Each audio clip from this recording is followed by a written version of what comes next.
What's good? What's good? What's good, beautiful people? This is your guy, Tone DeShields II from Chalk It Up Sports, where no matter we win or we lose, we just got to charge it to the game. Super grateful for you guys being here for another dose, your daily dose of Chalk It Up Sports, where we're going at you live Monday through Friday at 1 p.m. Eastern Time.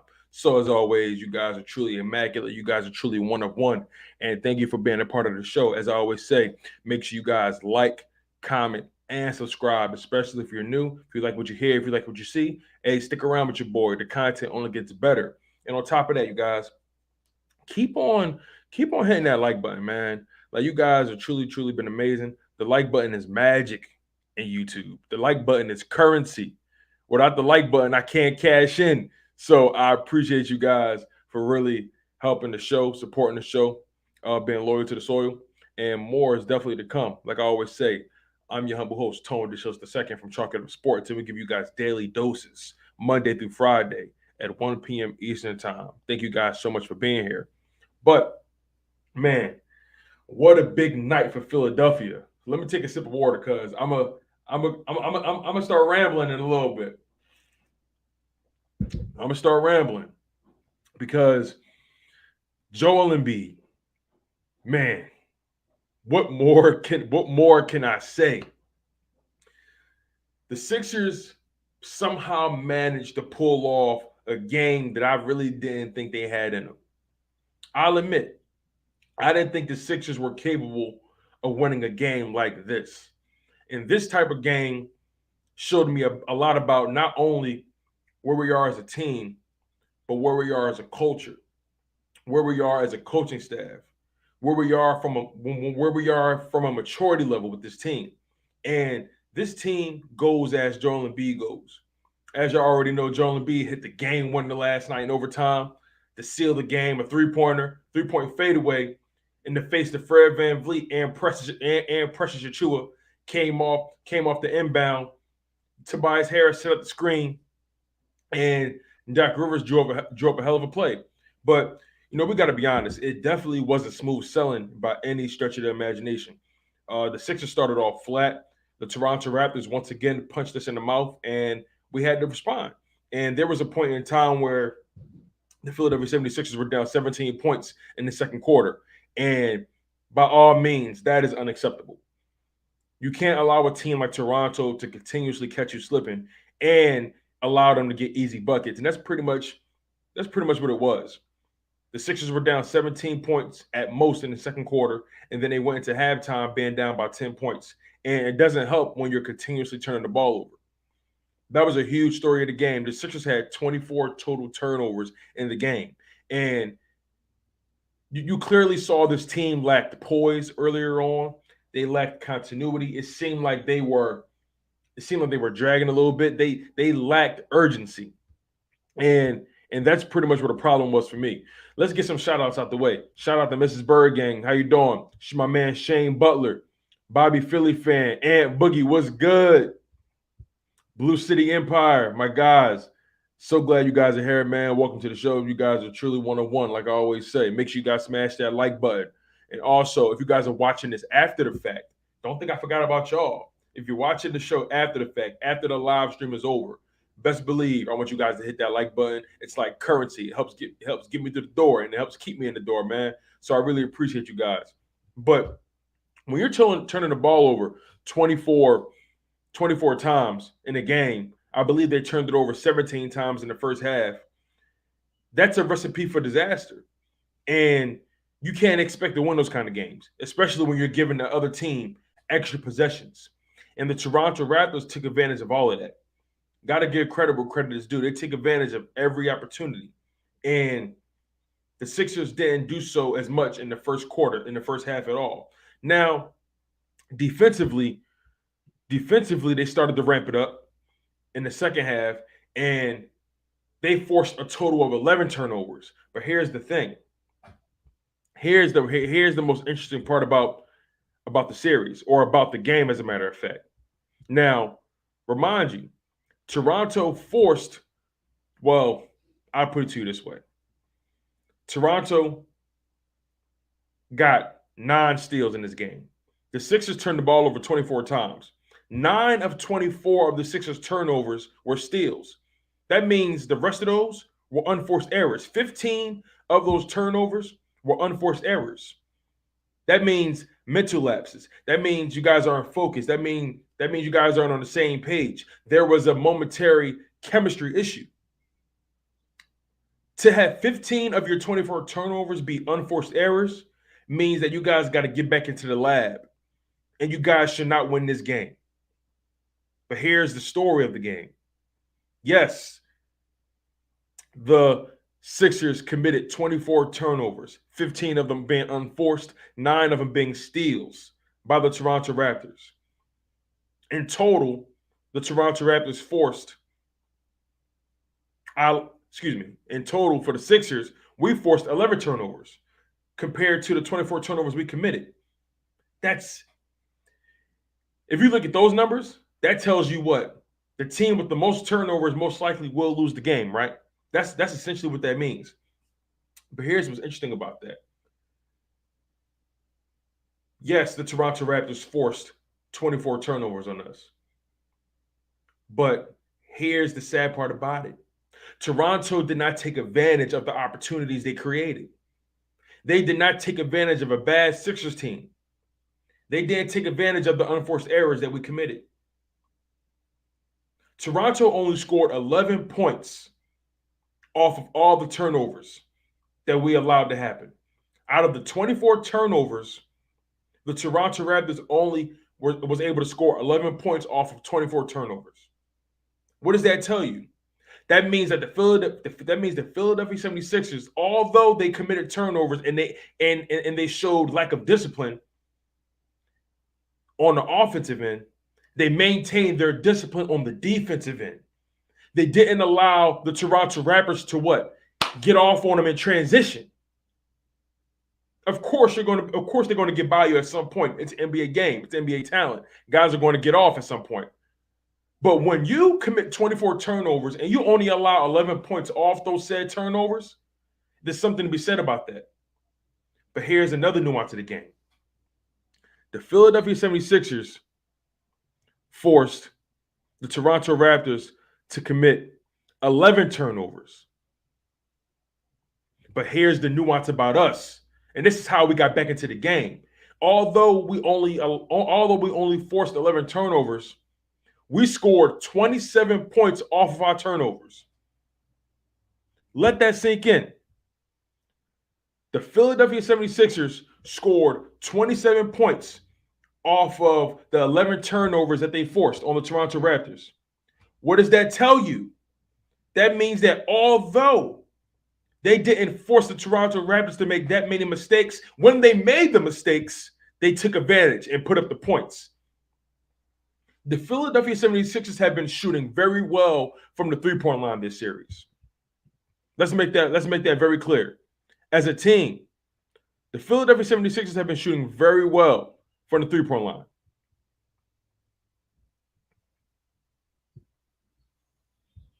If you ask me, I think they're shooting above 45% as a team in the playoffs so far. Let's just make sure that's all correct. As a team, excuse me. As a team, they're shooting. Let me make sure I got my numbers correct.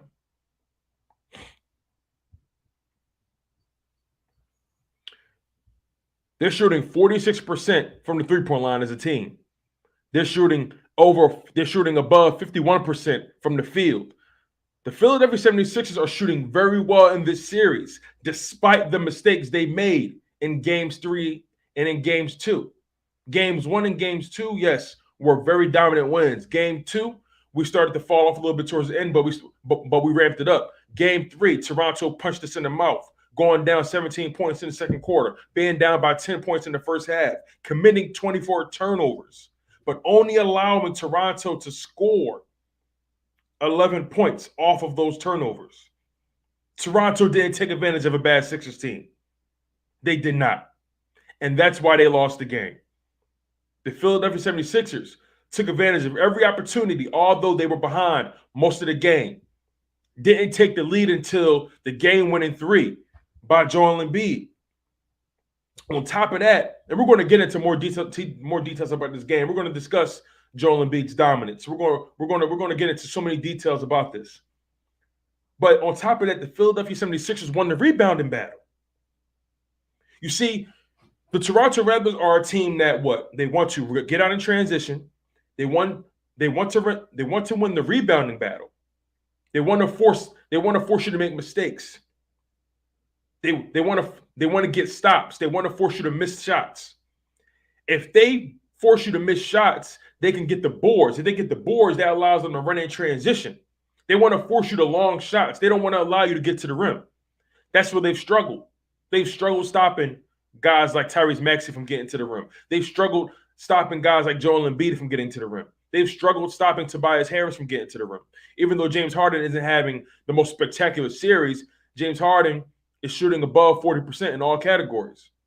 Above 45% in all categories, I believe. So they're struggling stopping James Harden in the moments that they have. He hasn't been the most efficient, but he has been efficient from the three, shooting above 45% from the three. That's not bad. Shooting above 43, 44% from the field could be better. But they're having a hard time stopping the Sixers from scoring. The Sixers are shooting above 51% from the field for this entire series through 3 games. They're shooting above 45% from the three through 3 games. Toronto is legitimately struggling to stop the Philadelphia 76ers from scoring, despite the mistakes they're making. Remember, 24 turnovers, you're not supposed to win that game. You're not supposed to win that game. Yet, the Sixers win 104-101 behind a Joel Embiid 3-point fadeaway game-winning shot to take a commanding 3-0 lead in this series. This Sixers team is growing before our very eyes. This Sixers team is doing things we didn't think they had in them all season. Playing good defense in transition, attacking the boards, hustling to every dead ball, playing with the second and third and fourth effort. Those are the things we discussed, right? Right, Shane? Aren't those the things we discussed? Blue City, Shockey, John Jones. Those are the things we've discussed, and Boogie. And yes, the road only gets tougher. And we're going to talk about so many nuances to this game. Despite the inefficiency when it comes to turning the ball over, they shot well throughout the game. They just lacked urgency on defense in the first half and allowed Toronto to get off. And Toronto could have put this game away early. But this, again, speaks to the talent disparity. This also speaks to Doc Rivers' coaching. Doc Rivers coached his ass off in this game. Let's make that clear. And offensive execution, in all fairness, was questionable at times throughout the game. Most specifically, offensive execution was questionable in the final minutes of the game. Now, yes, this is where Hooper's got to come in. This is where when execution is failing, Hooper's got to come in. You got to get the bucket. At the end of the day, it's about a bucket. At the end of the day, it's about a bucket. And when you got a guy like Joel Embiid who can score on any and everybody at any given time, it matters. Joel Embiid had key points down the stretch. It mattered. Tyrese Maxey had key points in overtime. Scored the first 2 buckets in overtime. It matters. It matters. I understand Joel Embiid did make the game winner. He did. But do we really want Joel Embiid taking game-winning shots in crucial moments from that spot on the court? Not me. I want Joel Embiid taking advantage where he has the biggest advantage, and that's in the paint, off the block. That's where he should have been. That's where Joel Embiid should have started in the fourth quarter when we had the final possession. In overtime when we had the final possession. That's where Doc Rivers should have drew it up. But I guess Doc Rivers tried to catch Toronto off guard.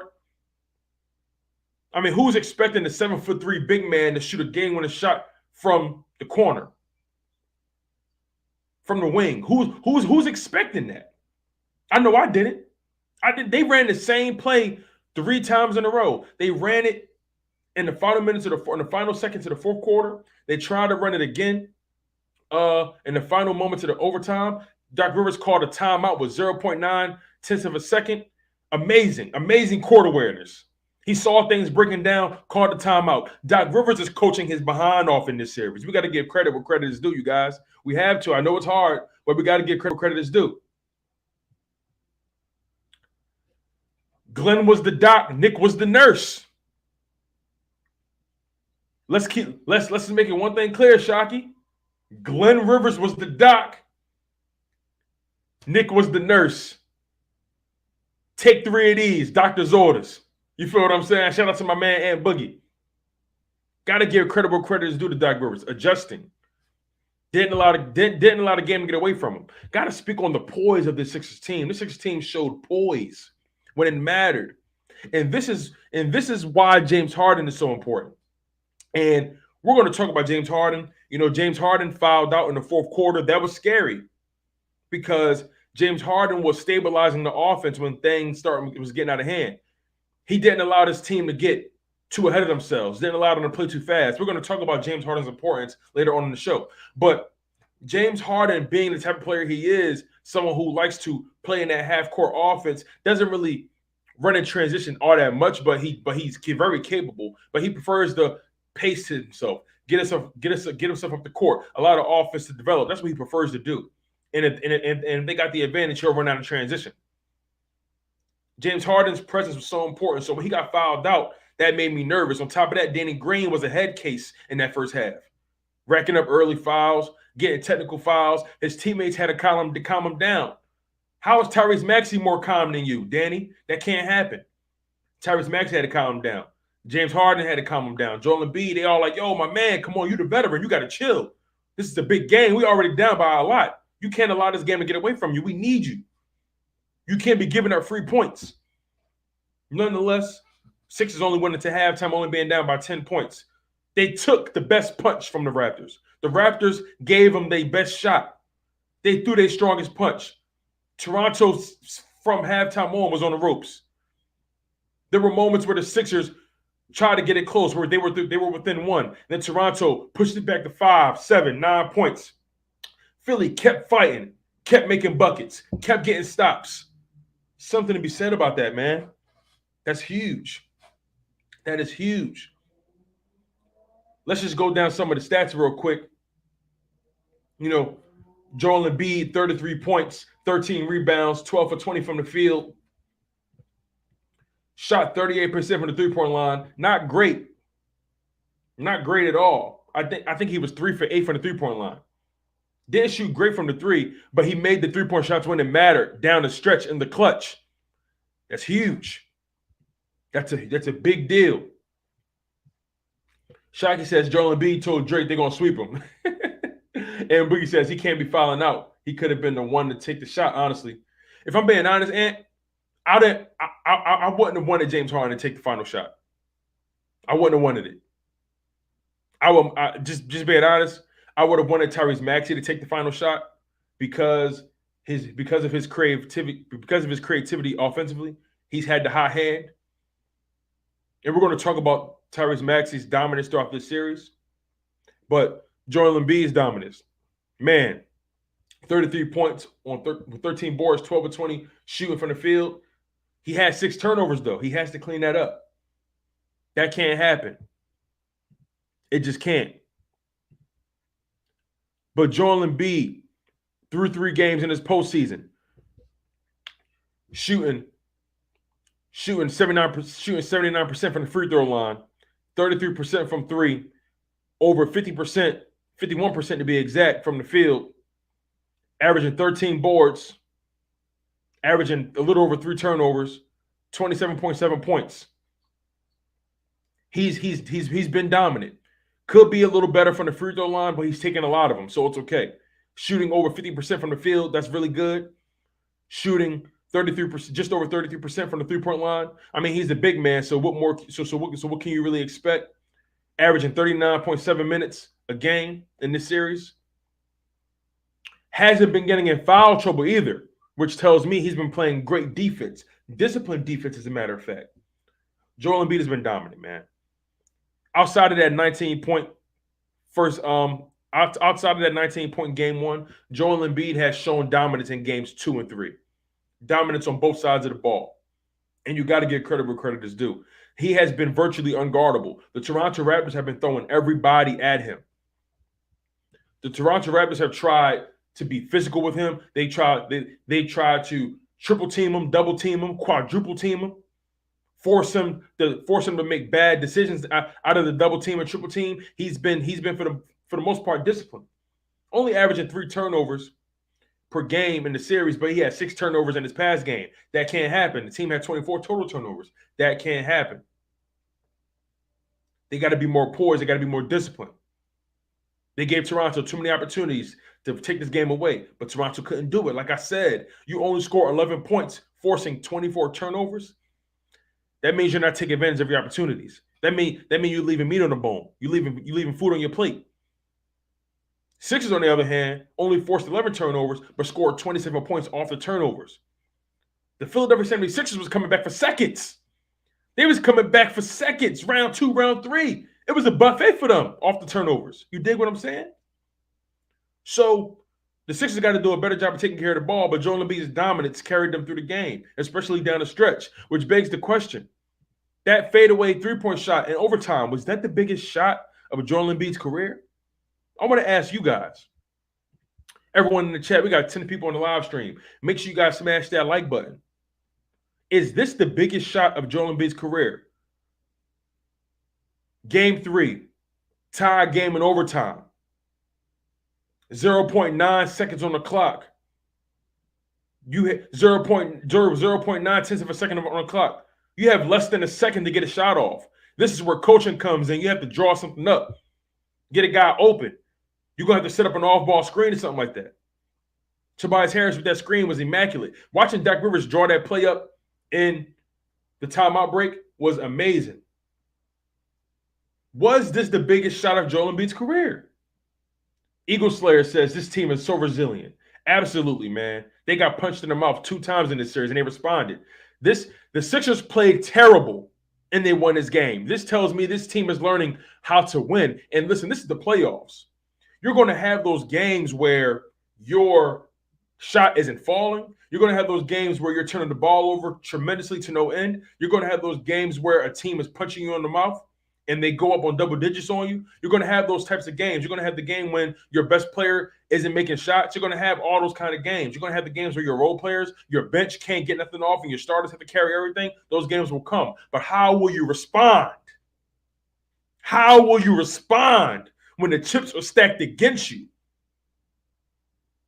How will you react? Where's your soul at? These are the moments where you're tested. These are the moments when your demons come for you. How will you respond? And the Sixers responded in dramatic fashion behind the Joel Embiid three-point fadeaway game winner in overtime. What bigger stage do you want? What bigger moment is there in a basketball game? Overtime. 9 tenths of a second left on the clock. You got to draw up a play. They know who you're going to get a ball to. What bigger stage? They knocked you out of the playoffs in the second round in 2019 off of a Kawhi Leonard game winner. The ball bounced like 4 different times on the rim before it went in. A heartbreaker. Joel Embiid cried on the way back to the locker room. When I saw that, I said his passion is undying. His passion is relentless. He's going to take his game, his nutrition, his body to another level. Joel Embiid is growing up before our very eyes. He is a man on a mission. Get that man the MVP, goddammit. Give it to him. Because there's no bigger moment in a basketball game. And when you have a star playing like that, your team, their belief is unfathomable. It's immeasurable. It's unquantifiable. It can't be quantified. When you have a leader like that, and Joel Embiid has embraced the role, he wants all the smoke with any and everybody. He don't care if you're a coach. He don't care if you're a role player. He don't care if you're the star. He don't care if you're a ref. He wants the smoke with everybody at any given moment. Joel Embiid, the biggest shot of his career? I would say so, especially in the playoffs. Blue City says yes. And Boogie says, I believe so. It was payback from 2019. Absolutely. Eagle Slayer says, definitely. What's going on, Eagles Realist? What's going on, Ryan Rowe? Welcome to the show. We're asking everyone, is this the biggest shot of Joel Embiid's career? If you guys just popping on the live stream, make sure you guys hit that like button. We're going up today. The energy is at an all-time high. The battery is in my back. I can't be stopped. Shout out to the city. Shout out to Philly. Shout out to Toronto. Hi, haters. Hi, haters. Shout out to Mano. Blue City says, Embiid not the man. Embiid is the king of the East. That's what I'm talking about. That's what I'm talking about. So, yes, it is the biggest shot of Joel Embiid's career. I would say so. You have to say so. You can't say it's not. These are the moments you live for. This is what you get paid the big bucks for. We got 14 people on the live stream. Smash that like button, y'all. Don't forget about me. We're going up today. We charged up. Sixers took a 3-0 lead. Beating the Raptors 104-101. Come on, man. Joel Embiid has been dominant. That was the biggest shot of his career. And he's been getting help. Let's be totally honest. He's been getting tremendous help. And we had to discuss it. Tyrese Maxey has been playing out of his mind for these past 3 games since the playoffs started. Tyrese Maxey has emerged, and he's showing that he can be a legitimate option, a legitimate scoring option. He's emerged on both sides of the ball, playing good defense on Fred VanVleet and Gary Trent Jr. through the first 2 games. Through 3 games, he's averaging 26 points. He's averaging over 26 points per game. He's shooting 60% from the field, over 47% from the three-point line, and making all of his free throws. And he's only averaging 2 turnovers. He takes care of the ball. He maintains the continuity of the offense. You feel what I'm saying? He's not shying away from the moment. And these are the moments you live for. Tyrese Maxey had 19 points in the game, went 8 for 18 from the field. Not great. It wasn't his most efficient game, but he was taking more opportunities. You know, Toronto stepped their weight up. They was playing tougher defense, I'll admit. But Maxey missed some easy shots. Only had 19 points in the game, went 8 for 18 from the field. Had 5 turnovers. That can't happen, Tyrese. Uncharacteristic. Think about it, you guys. Let me put you in this perspective. As you can see, Tyrese Maxey is only averaging 2 turnovers per game in this series. The Sixers have played 3 games so far in the playoffs. 3 games in the series. He had 5 turnovers in the game last night. If you look at the numbers, that means based on the averages through 3 games, he has accumulated 6 total turnovers. That means that outside of game 3, he's only turned the ball over 1 time. Tyrese Maxey has become a man. Tyrese Maxey in year 2, one of the better 3-point shooters in the NBA, top 5 3-point shooter percentage for the regular season. I think he was ranked number 3 or number 2 behind Luke Kennard and Desmond Bane. Tyrese Maxey has emerged as a legit option on this offense, a legit scoring threat, a shot creator, a playmaker, a hooper, a guy that can get you a bucket at any point. Had 2 crucial buckets in overtime that you have to acknowledge. Came out of overtime scoring 2 crucial buckets. Got to get that man his flowers. I love Tyrese Maxey, man. I can't believe the league allowed that young man to go all the way until the 21st overall pick to get chosen by the Sixers. Shout out to Daryl Morey. Tyrese Maxey has been unguardable for the better part of the series. Fred VanVleet has struggled. Gary Trent Jr. has struggled trying to guard this young man. And he hasn't been alone. Tobias Harris has been showing his impact on both sides of the ball. Man, Tobias Harris, who would have thought? You know, if you ask me, the most pressure not only wasn't on James Harden, it was on Tobias Harris. The most pressure entering this playoffs was on James Harden first, and then Tobias Harris right after that. Tobias Harris has shown that he's willing to accept the challenge. Through 3 games, averaging 19 points per game, shooting over 58% from the field, over 63% from the 3, averaging over 9 rebounds a game, almost 2 blocks. He has been doing everything on both sides of the ball, from not only a scoring perspective, but he's been attacking the boards, which tells me his hustle was at an all-time high. His effort is at an all-time high. He's not being passive. Shooting over 60% from the 3 means that he's being decisive, not second-guessing. His confidence is at an all-time high as well. The blocks. He's been aggressive on the defensive end, giving Pascal Siakam hell. Pascal Siakam has had to work for everything in this series. Now, don't get it twisted. Pascal Siakam is really good. Fred VanVleet is really good. I got to give credit where credit is due. But let's be honest. The Sixers made it very hard for Toronto. Tobias Harris specifically has been playing great defense throughout this entire series. I've been in shock. What would you guys say about Tobias Harris' defense? Is this the best defensive performance we've seen from Tobias Harris? Because Tobias Harris is showing it right now.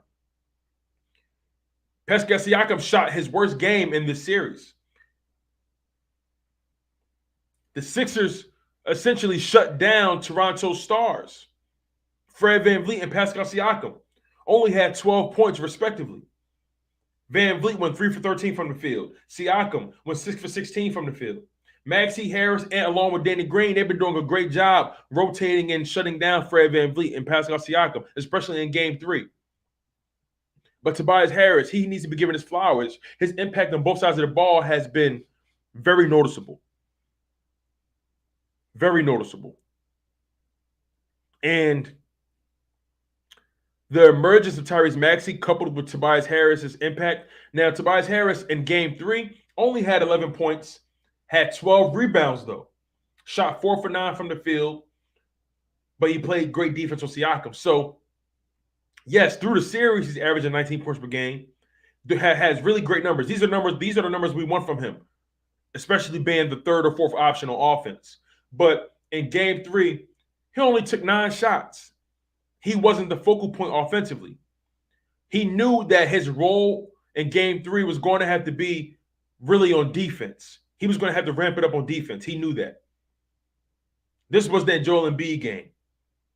This was supposed to be the Tyrese Maxey game. They were the leaders. Tobias Harris took advantage of his opportunities for the most part. Shot 4 for 9 from the field, which is basically shooting 45% for the game, 45% for the game. You dig what I'm saying? So, not bad. 12 boards, keyboards, attacking, hustle, effort. Those are the things that we were killing this team for throughout the season. Lacking effort, lacking that 2nd, 3rd, and 4th effort, lacking that hustle, being out hustled to the loose balls. This team is growing before our very eyes. They're growing before our very eyes. But let's discuss James Harden's impact, because James Harden has not been giving in my humble opinion, has not been getting the love that I would like. I understand James Harden is honestly declining. We get it. We get it. James Harden is not the player he was in Houston. We get it. But you can't deny what he's provided to the Sixers team. You can't. In the postseason, he's averaging 18 points per game, averaging only 3 turnovers, shooting 41% from the field, 46% from the 3-point line, 80% from the free throw, averaging 10 assists, averaging 1 block, and averaging a little over 1 steal, almost 6 rebounds a game. So James Harden has been doing a little bit of everything in this series. He's been the facilitator. He's been the playmaker. He's been creating offense for other guys. He hasn't been the most efficient from the field in totality, but from 3, he's shooting 46%. That's not bad. That's not bad when the number 1 3-point shooter in the NBA in terms of percentage is Luke Kennard, shooting about 45, 46%. So got to give credit where credit is due. When it comes to the three-point line, he's taking advantage of the opportunities. He's having timely buckets, averaging 10 assists, creating, facilitating for guys like Joel Embiid, Tyrese Maxey, Tobias Harris, averaging a block and a steal, being active on defense. He's been very aware on defense. We got to give credit where credit is due. In game 3, James Harden James Harden had 19 points, 10 assists, 6 boards, went 7 for 13 from the field. So he shot over 50% from the field, and he went 2 for 4 from the three-point line. Shot over 50% from the three. Only had 3 turnovers. So James Harden, despite the turmoil that was going on in this game, despite the inefficiency when it comes to ball control, James Harden kept this team poised. He was the stabilizer. When things weren't going well, he allowed this team to still dictate some level of pace. That's how you come back from being down 17 points in the second quarter, going into halftime only being down by 10 points, and then pretty much making it a game going bucket for bucket in the third and fourth quarter. Yes, he got fouled out in the fourth quarter, but he helped his team get to the promised land. He helped his team maintain their confidence, maintain their poise throughout, not allowing them to panic, and that matters. That kind of stuff matters, and that just shows veteran leadership. That shows experience, and that stuff is invaluable. James Harden has been active on defense. He hasn't been letting guys just blow by him. Sure, he's been getting a foul trouble these past couple games, but he's been active. He hasn't been lazy. He's been attacking the passing lanes. And having a guy like James Harden step up on defense just adds to what the Sixers have already been doing, making it hard for Toronto stars to get off. Fred VanVleet hasn't shot well throughout this series at all. 2 games in a row, he shot terribly. Pascal Siakam, his worst shooting night of the series in game 3. And on top of that, I want to give credit to Toronto in this regard. I want to give credit to Toronto because their role players stepped up. OG Anunoby, Gary Trent Jr., Precious Achiuwa, they stepped up for the Toronto Raptors, all putting up over 20 points. That kind of stuff matters. And when your stars are falling off like VanVleet and Siakam did, it's important for the role players to step up. So I want to give credit to Toronto for fighting, for giving themselves a puncher's chance. This series could have easily went 2-1. Easily. But the Sixers showed their resolve. We got 13 people in the live stream. Make sure you guys smash that like button. I'd be so grateful for that. Hitting that like button is currency. But the Sixers showed their resolve. OG Anunoby, man, he was hooping. It was certain shots Anunoby was getting off. I'm like, how, Sway? Tobias Harris was playing some other in defense. He's still getting the shot off. What can you do? What can you say? What can you do about it? Gary Trent Jr. shot his best game of the series, putting up over 20 points. He was sick in game 1, sick in game 2.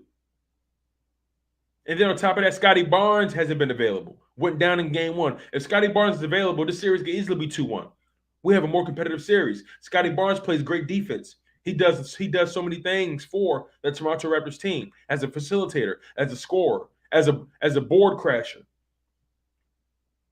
You know what I mean? For a young guy, he plays well above his means.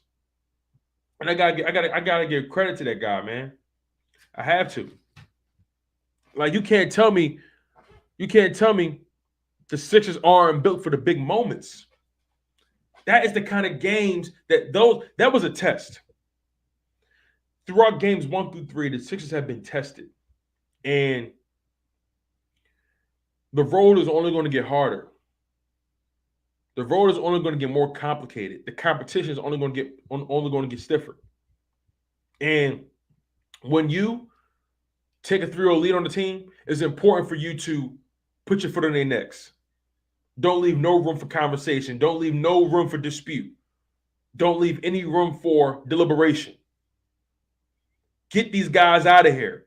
Finish them off in Toronto and go back to Philly and get some rest, because potentially, if things hold up, the Sixers may meet the Miami Heat in round 2. The Sixers could potentially meet the Miami Heat in round 2, and the Miami Heat have home court advantage.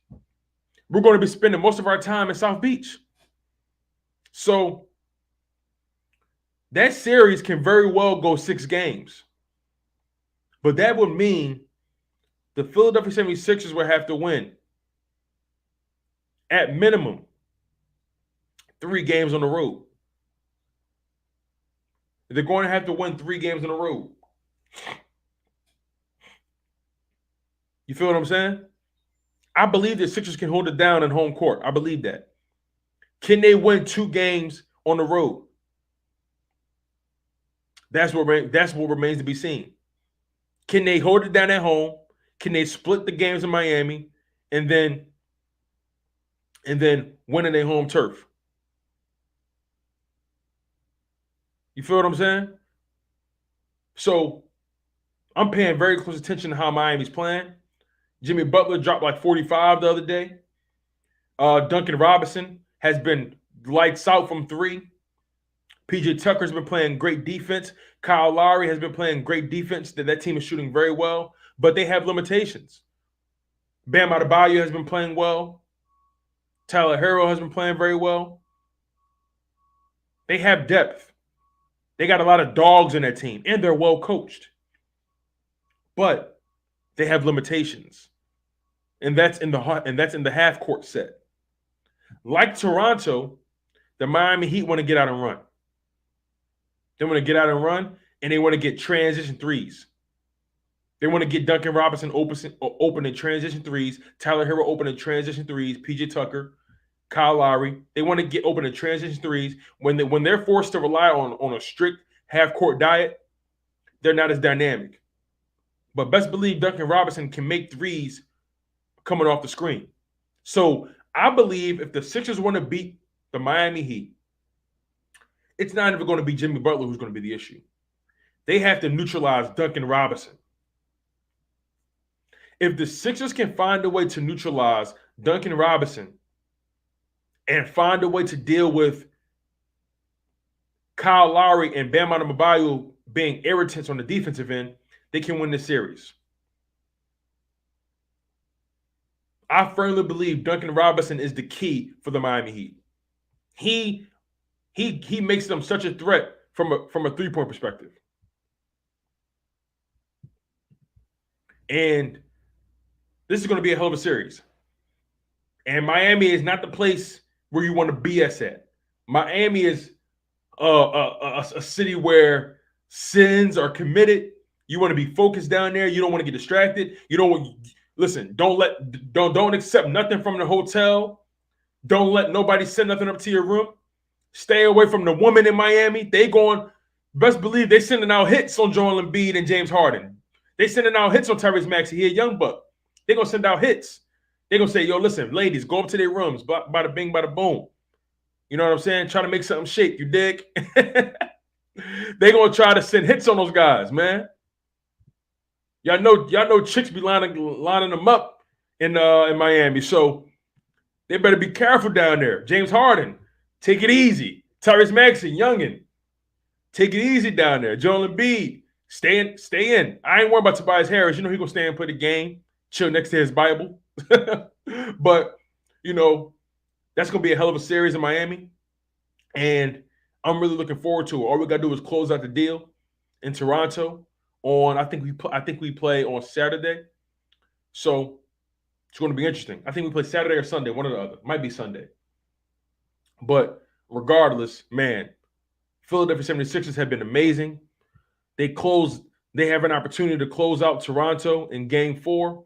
They stole Game 3 on the road behind Joel Embiid's game winner. And man, oh man, a beautiful game, a beautiful win. And let's just continue to take this momentum, continue to play great defense and transition, continue to hustle, attack the boards. And man, who knows where this team will go? Who knows? But let's transition to football. Let me ask you guys a question. Deebo Samuel has officially requested a trade from the San Francisco 49ers. And the word is, it ain't about the money. They threw a deal at him. It ain't about the money. The rumor is he's tired of being utilized as a flex option. He's tired of being utilized in that wide receiver running back role. As we all know, running backs don't get that much love, and we all know the running back shelf life is minuscule. These days, teams are drafting running backs, using them on a 4-year contract, and then moving on from them. These days, most running backs not getting second contracts. Most teams are doing a running back by committee, so you don't really have too many bell cows anymore. The wide receiver position has become the premium, has become the currency. And Deebo Samuel is a wide receiver, yes, but his game, his skill set is so dynamic. What he's able to do in space, what he's able to do after the catch, it's spectacular. It's one of one. And sure, he may limit his trade destinations because he doesn't want to be utilized as that flex option as a running back and wide receiver, but that's what makes him great. That's what makes him so dynamic. And I don't know if Deebo Samuel is going to get the same treatment anywhere else. And he doesn't want it. He wants to be treated like a wide receiver strictly. But are you still as dynamic? Are you still a threat just being a wide receiver? Is Deebo Samuel, does he carry the same weight just by being a wide receiver? He's tired of being, the rumor is he's tired of being used as a running back. And I can understand that. You're tired of taking those kind of hits. You don't want to put your career on the line. You're trying to get a big payday. You've been fairly healthy for the most part. You're trying to get your second contract. If you're not trying to be utilized as that flex option, the running back wide receiver role, as you've shown your value with the 49ers, that can greatly influence the kind of money you may receive. Because you're not the wide receiver that a Tyreek Hill is. You're not the wide receiver that a Devonta Adams is, or a DeAndre Hopkins. You're not even the wide receiver as a Stephon Diggs. But what makes Deebo Samuel great is how dynamic he is on offensive end. He's a weapon. He's not just a wide receiver. He's not just a running back. He's a weapon. And if he's trying to take that from his game, if he's trying to limit teams from using him in that capacity, that can influence his trade destinations. But that begs the question, are the Philadelphia Eagles a legit contender for Deebo Samuel? I say no. Just look at the trends. Pay attention to the trends. The Philadelphia Eagles have had multiple opportunities to go get wide receivers, not only on the trade market, but also in free agency. And they have not spent the money. They have not shown their undoubting belief in Jalen Hurts. You do that by going to spend the money and get him more weapons. They have not done that. So why do you think they will do the same and trade for Deebo Samuel and then pay him? And then if we do trade for Deebo Samuel, next year, this team, the Eagles, as they currently stand, are the best rushing team, have the number one offensive line in the NFL. So you believe that Deebo Samuel is going to accept the trade to come to Philadelphia and know damn well Nick Sirianni is going to try to use him in that flex option role as Kyle Shanahan did? Think about it. Doesn't make sense for us. Fans want Deebo, but he's tired of the flex role. Fans are saying, "Oh wow!" in this offense with Jalen Hurts saying Miles Sanders and Dallas Goedert, Devonta Smith with Deebo Samuel's skill set, and having the best offensive line and the best rushing attack, Deebo Samuel's perfect. Sure, I love that. I love Deebo as a wide receiver. He's great as a wide receiver. He's great as a running back. That's what makes him dynamic. But if he wants to take that running back role off his plate, what do coaches do then with him? Line him up only at wide receiver? Nah, it can't just be that, Deebo. What about the jet sweeps? What about lining you up in I formation? What about getting creative? I don't know. I don't know, man. Debo is playing hardball, and it's not about the money. It's about the situation he's in. And Philadelphia, let's be honest, they're not a legit suitor. Don't believe. Listen, I'm just waiting for the reports of the Philadelphia Eagles made a play, but it fell through. It didn't work out. Come on, man. We're not getting Debo. Let it go, y'all. I love y'all to death, so let it go. I love y'all enough to tell y'all Debo was not an option. And if we do find a way to get Debo, that's great. I just don't believe it. Howie Roseman has shown you he's not willing to spend the money. It's just that simple. But let's move on before we close out the show. I have a question for you guys because the NFL draft is right around the corner. Should the Philadelphia Eagles prioritize defense in this upcoming NFL draft?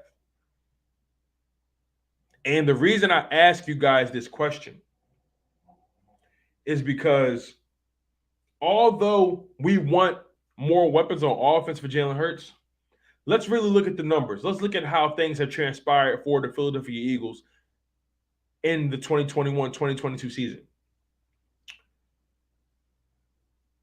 From a scoring perspective on offense, the Philadelphia Eagles had no problem generating points in 2021. As a matter of fact, the Philadelphia Eagles were ranked 12th in the NFL in terms of points per game scored. They were averaging 26 points per game scoring. And sure, the Philadelphia Eagles could improve from an efficiency perspective offensively. They could improve from an efficient perspective. The Eagles left a lot of money on the table, left a lot of meat on the bones, left a lot of food on the plate throughout the 2021 season. Yet they were still ranked in the upper half of the NFL in terms of scoring, ranked 12th to be exact, 26 points per game. So scoring, generating points wasn't really the issue. We saw this team having multiple games with 30-plus points scored per game. We've seen it. So that begs the question, why were the Eagles 9-8? Why were the Eagles having a hard time winning games? It wasn't because they couldn't put points on the board. It was because they were stopping the opponent. It was because they were struggling from stopping the opponent from scoring. They were struggling to keep the opponent out of the end zone. They were allowing too many long drives. They were allowing quarterbacks to have career games against us. Let me put it to you in perspective and why this adds to the point that the Eagles should prioritize defense in the NFL draft. And look, don't get it twisted. I want a wide receiver. I do. But I'll be perfectly content with getting a wide receiver in the first or second round. I'm content with getting a wide receiver in the second round too. Don't get it twisted. But this is why they should potentially prioritize defense in the draft this year. Like I said, they had no problem generating points. That wasn't the issue. Maybe they weren't as efficient offensively. Maybe they were limited offensively in terms of what they can do, but it wasn't a points problem. They were ranked 12th in the league. The problem was they couldn't stop the opponent from scoring. They couldn't stop the opposing quarterbacks from dicing them up. They couldn't stop opposing quarterbacks from having career games. Let me put it in perspective. The Philadelphia Eagles allowed 9 quarterbacks to complete over 73% of their passes last year. The Philadelphia Eagles allowed 9 quarterbacks to complete over 70% of their passes. 73% to be exact. Over 70% of the passes were completed by 9 quarterbacks. 9. That's more than half of the games you've played. 17 games in the season, 9 out of 17, that's more than half. Let me take it a step further. Of those 9 quarterbacks, 5 of those 9 quarterbacks completed over 80% of their passes. Let me say it again. 9 quarterbacks that the Philadelphia Eagles played completed 73% of their passes last year or higher. 5 of the 9 quarterbacks that I mentioned completed over 80%. 5 quarterbacks you were allowed to have career games. The league average for completion percentage is what? 65, 66, maybe 67? I don't know, something like that. They allowed 5 quarterbacks to have career games. And then they allowed Derek Carr to complete over 90% of his passes. His best passing performance of his career. That can't happen. Make sure you guys smash that like button. We're going up. We got 5 minutes left in the show. This is the closing out topic. You can't allow 5 quarterbacks to complete over 80% of their passes. It don't work that way. Those quarterbacks were Derek Carr, Justin Herbert, Tom Brady, Dak Prescott, Patrick Mahomes. Dak Prescott again. The Washington football team quarterbacks Tyler Heinicke and Jared Goff. Jimmy Garoppolo. All those quarterbacks completed 70% of their passes or higher. Mahomes, Dak, Tom Brady, Justin Herbert, and Derek Carr completed 80% of their passes or higher. That can't happen. I know they're top tier, but that can't happen. Points weren't an issue. Scoring was not an issue for us. Maybe we didn't have a top 10 offense, but we had a top 12 offense, ranked 12th in terms of points per game scored. Had the number 1 rushing offense, had multiple games generating 30-plus points per game. Scoring was not the issue. Maybe offensive efficiency could have been better. We lacked a dynamic offense. Our passing offense wasn't that dynamic, but when it comes to putting the points up, we didn't have a problem with that. We struggled keeping points off the board. We struggled stopping quarterbacks from dicing us up and carving us up. The linebacking core has to get better with defending the middle of the field. The DBs had to get better. But most importantly, quarterbacks had too much time to do what they wanted to do. Quarterbacks had too much time to diagnose our defense. And you want to know why they had too much time? Because we couldn't get to the quarterback. The Eagles were one of the worst teams at getting to the quarterback. They were ranked 31st in sacks in the NFL. That's uncharacteristic of this team. This team is known for their trench play. This team is known for not only their offensive line play, but this team is also known for their D-line play, having guys like Brandon Graham, Fletcher Cox, Javon Hargrave, Josh Sweat, Derek Barnett when he plays well. We had guys like Benny Logan at one point. We had Vinny Curry at one point. Well, no, not Benny Logan. I'm sorry. We had Vinny Curry. We had Timmy Jernigan, Chris Long, Connor Burlin, Trent Cole in the past. You know what I'm saying? We had some heavy hitters. Some guys that can get to the quarterback. What's going on now? Things need to change. If the Philadelphia Eagles want to get better at limiting quarterbacks from carving us up, we got to get to the quarterback. We got to put pressure on them. We can't allow them to have 3, 4, 5 seconds to diagnose. We got to put pressure on them. We got to put hands and feet on them. And that's the only thing, and that's the only way this team will get better. Because like I said, scoring wasn't the issue.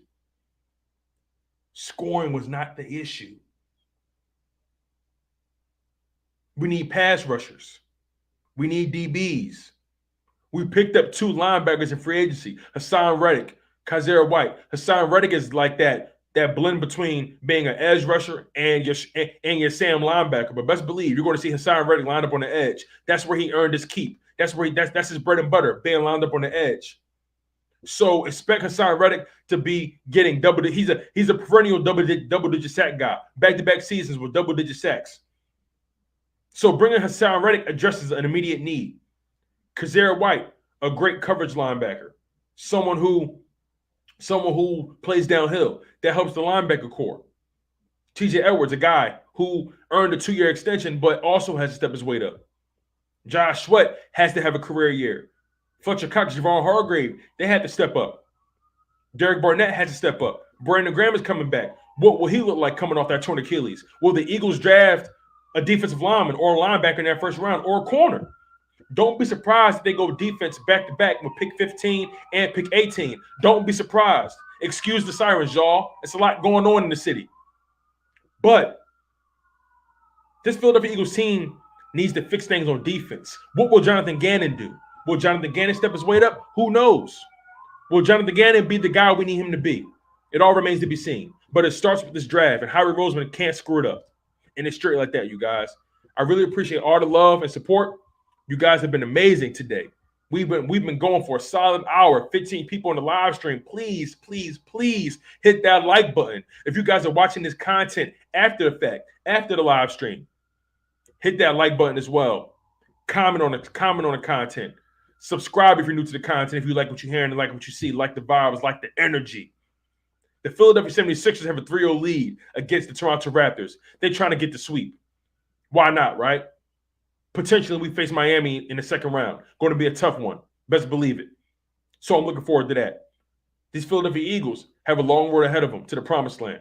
It starts with the NFL draft. Will we focus on defense? Will we draft a wide receiver?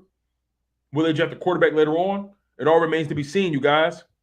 But like I always say, super grateful to you guys. Thank you for being a part of the live stream.